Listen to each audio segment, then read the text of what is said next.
Shalom, saudara kaum Tuhan, puji nama Tuhan, jumpa lagi dengan saya di kesempatan ini. Dan saudara kaum Tuhan, di kesempatan ini saya mengajak kita sama-sama belajar sejarah dari Bapak Bambang Nursena mengenai Injil dan juga Nabi Muhammad. Saudara, penjelasannya sangat luar biasa. Mari kita langsung saja simak videonya. Nah, Timotius 1 itu adalah seorang Katolikos. Katolikos itu seorang pemimpin gereja Assyria Timur. Nah, kita akan membahas sebelum zamannya Timotius itu, kita akan membahas sekilas tentang perkembangan perjumpaan Islam Kristen sebelumnya. Kita akan merunut dahulu dari zaman pasca Muhammad.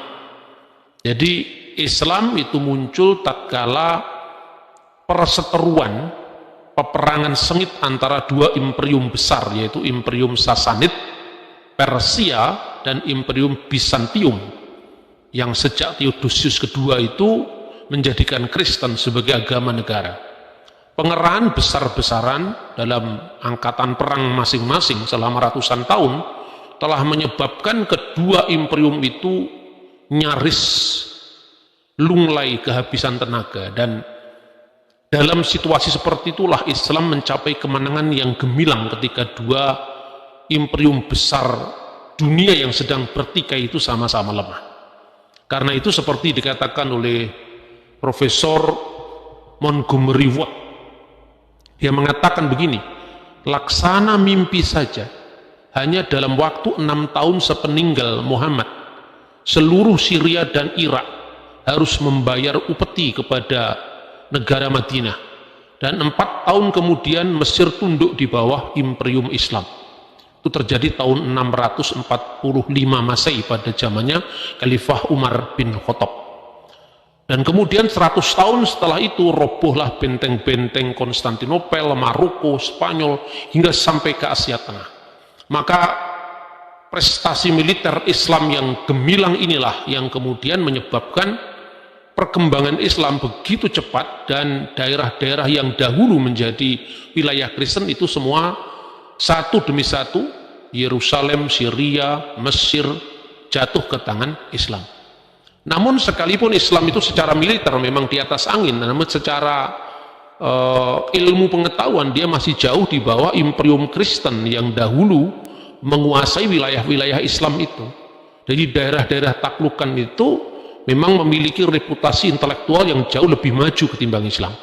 Nah, ketika Islam itu muncul di Mekah dan sekitarnya, di Jazirah Arab, klaim-klaim Islam tentang pewahyuan Quran, kenabian Muhammad yang sudah dinubuatkan dalam Taurat dan Injil itu tentu tidak pernah dicek and recheck oleh orang Yahudi maupun orang Kristen pada zamannya.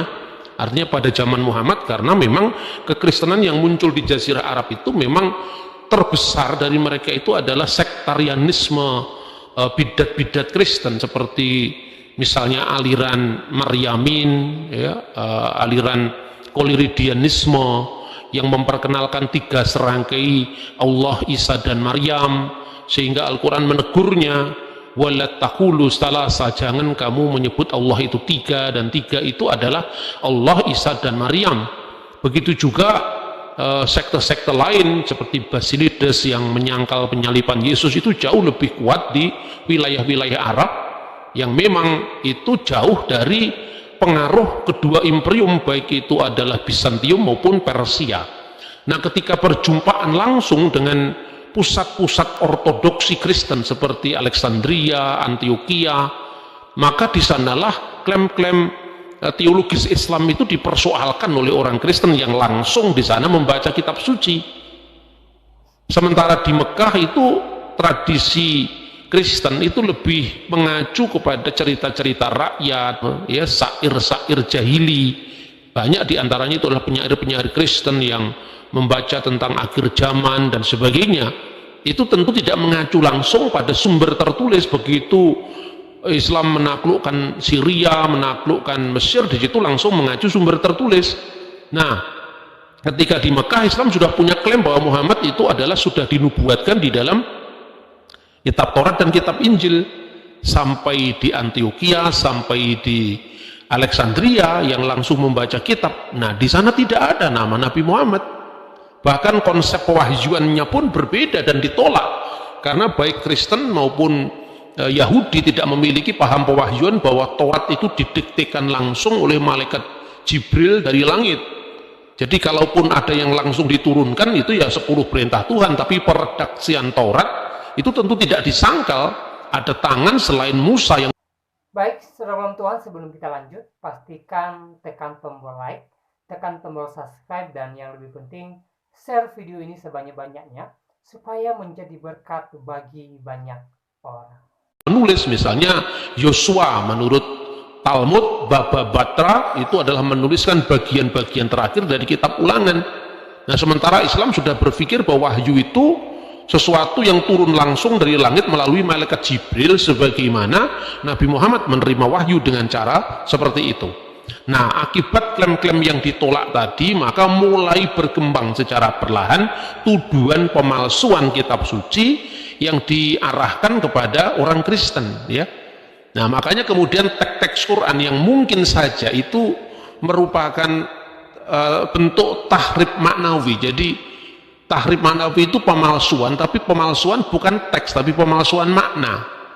Maka kemudian berkembang menjadi tahrif lafzi, tahrif lafaz. Jadi misalnya dalam Al-Quran, afatat ma'una ayu'minu lakum wa qad kana fariqun minhum yasma'una kalamallahi summa yuharifunnahu min ba'di ma aqaluhu wa hum ya'lamun. Apakah kamu masih mengharapkan mereka akan percaya kepadamu, padahal segolongan dari mereka, jadi bukan semua, minhum, ya, kalau segolongan, sebagian dari mereka, yasma'una kalamullah, mereka itu mendengarkan firman-firman Allah, summa yuharifunahu, dan mereka kemudian mengubahnya. Nah, persoalannya yang diubah ini apa? Karena dalam teks ini disebut minhum yasma'una, mereka mendengar. Jadi yang dirubah ini adalah pendengaran, bukan yaktubuna, mereka menulis dan kemudian mengubah. Maka teks-teks yang mungkin awalnya itu adalah merupakan tuduhan atau bahkan mungkin kenyataan bagaimana orang Yahudi itu telah mengubah teks tidak konsisten dengan Tauratnya, ketika misalnya mengadili seorang yang ketangkap berbuat zina, mestinya dirajam batu tapi cuma disuruh keliling sambil menorehkan abu di wajahnya sebagai tanda pertobatan misalnya. Itu adalah gambaran-gambaran tentang pemalsuan makna dari teks kitab Taurat, kemudian secara perlahan ketika pertemuan dengan orang Kristen itu dimaknai sebagai pemalsuan tekstual. Nah, Al-Quran sendiri memberikan contoh misalnya dalam surat An-Nisa ayat 46, yaitu orang-orang Yahudi, mereka mengubah perkataan dari tempat-tempatnya. Mereka berkata, kami mendengar dan kami tidak mau menurut. Itu dalam teks bahasa Arabnya sami'na wa asoina, kami mendengar dan kami tidak menggubris, tidak menurut. Mereka juga mengatakan dengarlah, ya, wa isma, dengarlah, sedang kamu sebenarnya tidak mendengar apa-apa. Dan mereka berkata rahina, dengan memutar-mutar lidahnya dan mencela agama. Sekiranya mereka mengatakan kami mendengar dan menurut, ya, sami'na wa atokna, dan dengarlah atau perhatikanlah kami, unzurna, lihatlah kami, tentulah itu lebih baik bagi mereka dan lebih tepat. Akan tetapi Allah mengutuk mereka karena kekafiran mereka. Mereka itu tidak beriman kecuali iman yang sangat tipis, ya. Ini misalnya redaksi yang Quran yang kemudian ditafsirkan sebagai pemalsuan teks kitab-kitab sebelumnya. Nah, sebenarnya kita bisa melacak sebetulnya karena keserumpunan antara bahasa Arab dengan bahasa Ibrani. Misalnya orang Yahudi berkata dalam bahasa Ibrani, saminu we asinu, kami mendengar dan kami menurut. Nah, asinu itu dalam bentuk Arab kemudian bisa diplesetkan menjadi asoina, tidak menggubris. Nah, orang Yahudi berkata rahina, kalau tekanannya itu menggunakan huruf ayin itu kemudian menjadi ra, ya, witikal sinu min harak, dan jauhkanlah kami dari yang jahat. Itu padahal kalau dibaca dengan suara lembut itu artinya perhatikanlah. Untuk itu maka oleh Quran disuruh menggunakan ungkapan yang lebih jelas, ya. Jangan lagi bisa dipleset-plesetkan seperti itu mula-mula konteksnya. karena trik-trik verbal ejekan orang Yahudi terhadap Muhammad. Nah, seperti itu yang kemudian disajikan dalam sebuah masyarakat yang jauh lebih memiliki reputasi intelektual.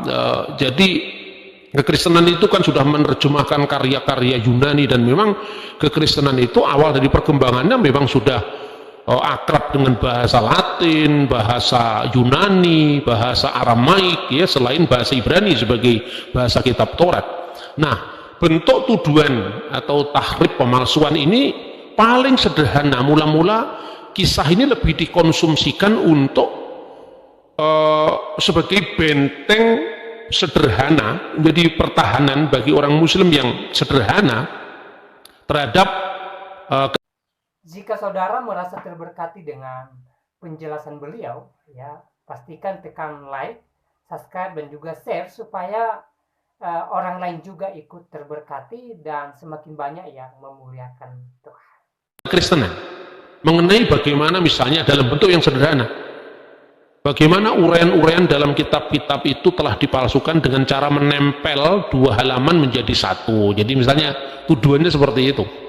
Nah, lalu yang kedua, tanpa adanya studi kritis dan terinci mengenai bagian mana kitab Taurat dan kitab Injil yang diubah atau dielaborasi, segera maka penafsir Quran Mujahid, itu kira-kira wafat tahun 721 Masehi, saya menggunakan ukuran Masehi karena lebih akrab, menyimpulkan bahwa kata yuharifuna dalam Al-Quran berarti pemalsuan teks kitab-kitab sebelumnya. Itu bisa dilacak kira-kira tahun 700 Masehi, ya, mulai dari seorang penafsir namanya Mujahid. Lalu tuduhan itu muncul karena apa? Mula-mula didorong untuk mencari nubuat Muhammad dalam Taurat dan Injil, dan itu begitu diyakininya karena Al-Quran sendiri memang mengatakan bahwa tugasnya Nabi Isa itu antara lain mubasyiran birasuli ya'ti min ba'di ismuhu Ahmad, yaitu memberikan kabar gembira dengan seorang rasul sesudahku, sesudah Isa, yang namanya adalah Ahmad. Nah, ketika itu dicari ternyata tidak ketemu, maka kemudian mulai melancarkan tuduhan pemalsuan itu. Nah, Timotius al-Awal itu meneruskan sejarah seperti itu kira-kira, karena kalau dia menulis kira-kira tahun 780 berarti dia datang setelah spekulasi-spekulasi tentang Muhammad dalam Injil itu sudah dikembangkan dalam sejarah perjumpaan Islam Kristen sebelumnya. Misalnya jejak paling awal dijumpai di dalam surat Kaisar Leo kepada Khalifah Umar bin Abdul Aziz antara tahun 717 sampai 720, surat itu di mana kata parakletos, ya, dieja paraklit atau paraklita, penolong, penghibur, pembela, pengantara, ya, itu ditafsirkan Nabi Muhammad. Padahal sampai saat itu sangat jarang orang-orang Islam yang membaca langsung Taurat maupun Injil. Begitu mulai ada yang membaca Injil, ada yang membaca Taurat. Kenapa? Karena banyak juga orang-orang Kristen yang masuk Islam, seperti misalnya Ali Rabban atau Bari, kemudian Ibnu Qutaibah, dan waktu dia menjadi Kristen dia sudah memiliki koleksi beberapa ayat hafalan di dalam kitab Taurat dan Injil sesuai dengan tahun liturgis. Kita jangan membayangkan bahwa pada masa dulu setiap orang itu memiliki 1 jilid Alkitab di rumah, tidak. Mereka membaca Alkitab lebih karena bacaan-bacaan liturgis sesuai dengan tahun gereja. Maka muncul kata leksionari, itulah yang di dalam bahasa Suryani, bahasa Syriak Aramaik disebut keryana. Kata keryana itu artinya leksionari, terdiri dari surta dan atta. Surta itu adalah pasal, atta itu adalah ayat. Nah, kemudian ungkapan ini juga dipertahankan oleh Islam. Quran yang terdiri dari surah dan ayat itu asalnya sebetulnya memiliki paralel dengan bahasa Syriak tadi. Keryana leksionari itu artinya bacaan dalam ibadah, kemudian terdiri dari surta dan atta. Surta menjadi surah, atta menjadi ayat. Lalu Muqatil bin Sulaiman, ini tafsir yang cukup tua, ya, tahun 767, menafsirkan mubasyiran birrasuli ya'ti min ba'di ismuhu Ahmad, itu diartikan memberikan kabar gembira dengan rasul sesudahku namanya Muhammad, diartikan sebagai bisuryani, paraklit. Dalam bahasa Aram, bahasa Suryani adalah paraklita. Disusul kemudian dengan Ibnu Ishaq. Nah, Ibnu Ishaq itu kira-kira tahun 768. Sayangnya naskah Ibnu Ishaq itu hilang, tetapi kutipan-kutipannya ditemukan dalam bukunya Ibnu Hisham yang berjudul Sirah Nabawiyah. Dia sudah mengenal kutipan Parakletos itu dari Yohanes 15 ayat 26 dan ditafsirkan sebagai Muhammad. Jadi ini misalnya ya teksnya. Ini teks aslinya seperti ini. Ini dalam bahasa Aramaik ini tidak ada kata Muhammad, tetapi Parakleta ada. Misalnya di dalam Yohanes pasal 15:26. Maden Parakleta haudina masdar analekon min abi ruha disrara haudemin lewat abinafek hunaset alai. Apabila Parakleta yang diutus oleh Bapa itu datang, yaitu roh kebenaran yang keluar dari Bapa, ia akan bersaksi tentang aku. Ini jelas di sini dikatakan siapa roh kebenaran itu. Maden Parakleta haudina masdar analekon min abi ruha desrara, yaitu roh kebenaran. Haudemin lewat abinafek yang keluar dari Bapa. Jadi roh kebenaran ini bukan makhluk, karena Roh Kudus yang keluar dari wujudnya Sang Bapa, tidak mungkin dia adalah ciptaan. Hunaset alai, dia yang akan bersaksi. Baik, saudara Tuhan, sebelum kita lanjut, pastikan tekan tombol like, tekan tombol subscribe, dan yang lebih penting, share video ini sebanyak-banyaknya supaya menjadi berkat bagi banyak orang. Saksi tentang aku. Kemudian kita menemukan kutipannya di dalam kitab Sirah Nabawiyah, ya.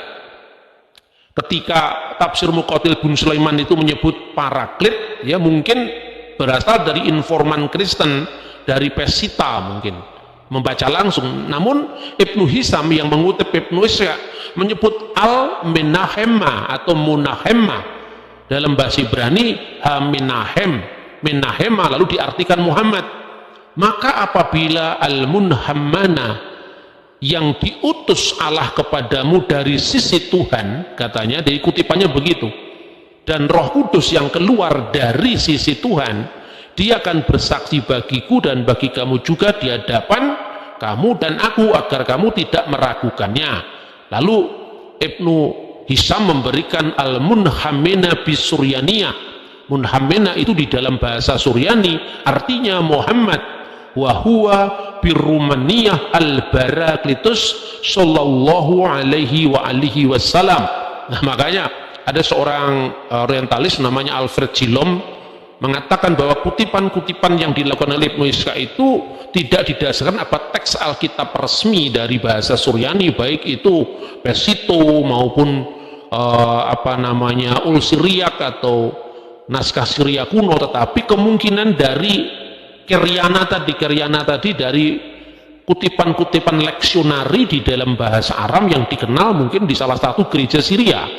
Nah, seperti itu. Kenapa disebut Menahemma? Parakletos itu terjemahan dari bahasa Ibrani Menahem. Nah, bahasa Ibrani itu memiliki definite artikel atau kata sandang itu ha Menahem.